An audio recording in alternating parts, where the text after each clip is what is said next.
আউযু বিল্লাহি মিনাশ শাইতানির রাজিম।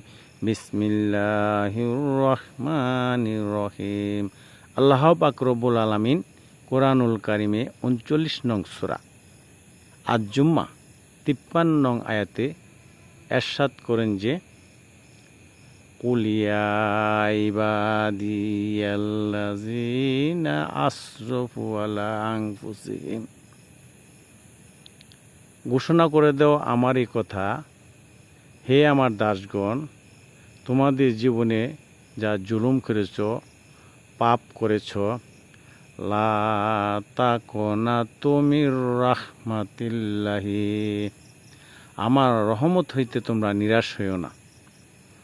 ইন্নাল্লাহা ইয়াগফিরুয যুনুবা জামিআন, আমি তোমাদের সমস্ত গুনাহ মাফ করে দেব।